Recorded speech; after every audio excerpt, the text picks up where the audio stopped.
Chittoor parliament సమగ్రాభివృద్ధే ధ్యేయంగా తాను పనిచేస్తానని, ఆ దిశగా ఇప్పటికీ ప్రణాళికలు రూపొందించుకుని ముందుకు సాగుతున్నట్లు చిత్తూరు పార్లమెంటు సభ్యులు శ్రీ దగ్గుమల్ల ప్రసాదరావు తెలిపారు.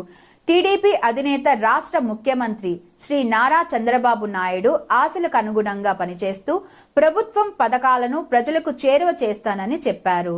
అదే సమయంలో చిత్తూరు పార్లమెంటు నియోజకవర్గంలోని పార్టీ శ్రేణులంతా సమన్వయంతో పనిచేసి ప్రజల హృదయాలను చూరగొనాలని, తెలుగుదేశం పార్టీ లక్ష్యాలను ముందుకు తీసుకెళ్లాలని ఆయన ఈ సందర్భంగా సూచించారు.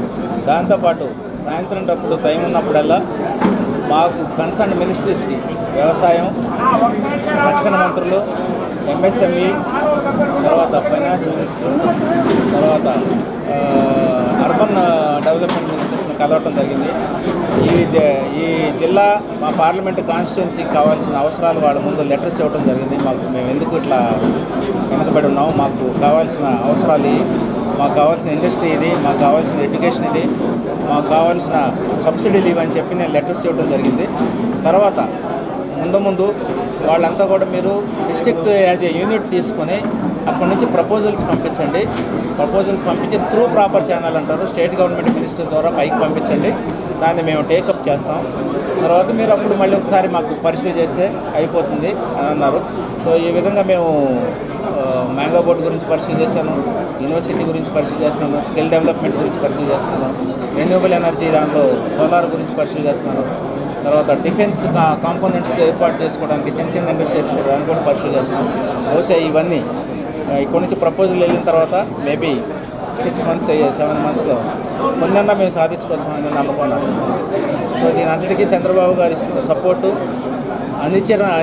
అనిర్వచనీయమైంది. ఏం చెప్పినా కూడా మీరు చేయండి, నేనున్నాను అనుకున్నంత ధైర్యం ఇస్తాను మాకు.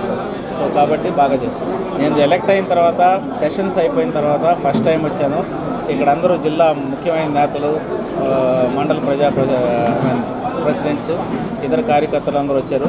తర్వాత మా జిల్లా ప్రెసిడెంట్ రాజన్ గారు కూడా వాళ్ళందరినీ సమావేశంపరిచి, దీని ముఖ్య ఉద్దేశం అంటే 2 ముఖ్య ఉద్దేశాలు. ఒకటి, నేను గెలిచిన తర్వాత వీళ్ళకి కృతజ్ఞత చెప్పడం.